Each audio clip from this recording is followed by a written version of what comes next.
I feel like Fuvahmulah is one of those places that's one of the few last hidden gems in the world for diving. It's one of those places that for some reason, when Cocos and Galapagos and Indonesia and Mexico, when all those spots were being dived, this area got overlooked. And then now it's kind of just coming to the surface and everyone's realizing how incredible it is. And so I feel like this is the beginning of what's going to change Fuvahmulah forever.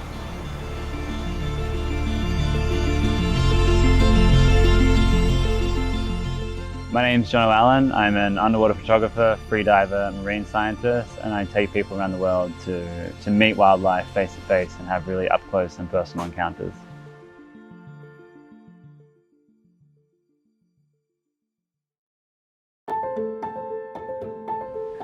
As the mayor of this island put it, Fuvahmulah is a different brand of Maldives.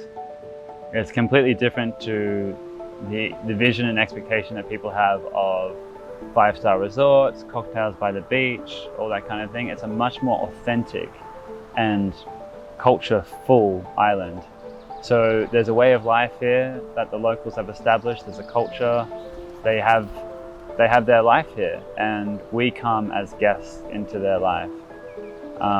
It's a beautiful island. They're very respectful. They're very welcoming. They're very, very proud of their heritage and their culture. And it's a humble island. It's humble and it's full of charm. But what it lacks in resorts and pools and fancy things, it makes up for in just untouched, incredible nature. So the whole of the reef surrounding Fuvahmulah is a UNESCO biosphere reserve. It's the most biodiverse group of coral in the whole of the Maldives. And it has more shark and marine life action here than almost any other place in the world.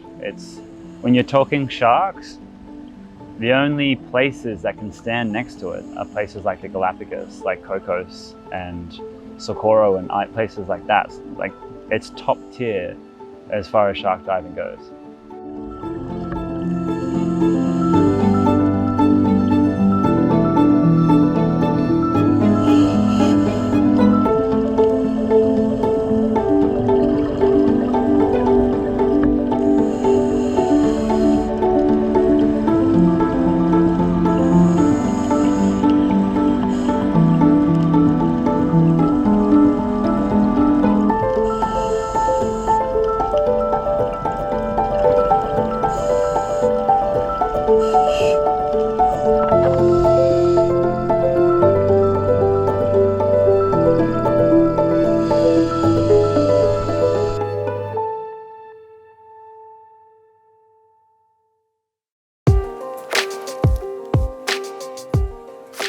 So the Maldives pioneered this sustainable way of fishing tuna where they use pole and line. There's no nets, there's no dragging, there's no bycatch, there's no trawling. So the tuna population is really healthy.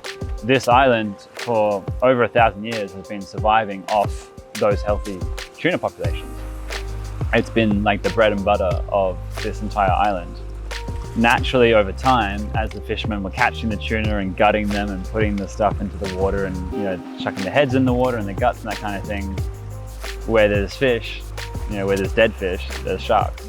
So the sharks and the fishermen started kind of living together. And the more that the island grew, the more fishermen were here, the more they were chucking dead fish in the water, the more the tigers had to clean up. The whole relationship between tiger sharks in this island is just incredible, and there's so much to learn there. Over time, there's just been this build-up of tiger population here to the point where now, plus there's obviously the tigers that hunt and that have their own, you know, natural existence here as well.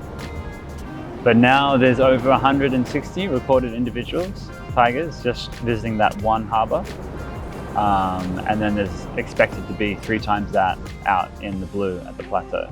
So just an exceptionally large population of tigers here, which is, you know, On a global scale, probably unparalleled in the sense where there's that many tigers that that you're able to dive with and see underwater and experience them in a safe environment.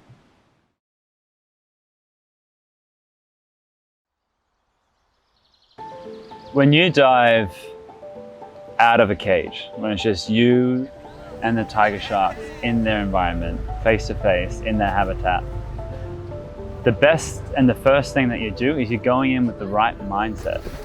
So when you have a cage and you have this kind of barrier between you and the shark, you're already victimizing the shark straight away. And you're saying it's dangerous and you're in that mindset.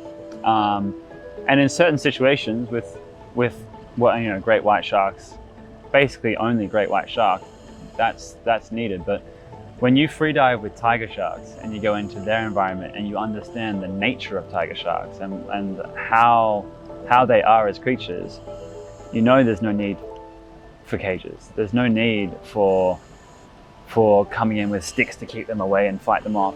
If you have that kind of stuff, you don't understand tiger sharks. If you're going in with poles to keep them away from you, and you're going in with a cage and you're going in with this kind of fear that you have to keep them off you, like, you do not understand tiger sharks. Like, that's not what these creatures are like. That's not what these animals are like.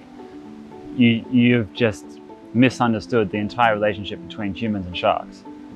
Yeah, when you dive with tiger sharks with people who really understand them, and so we dive with Lonu, who's been doing this for 9 years, you are taught the true nature of sharks.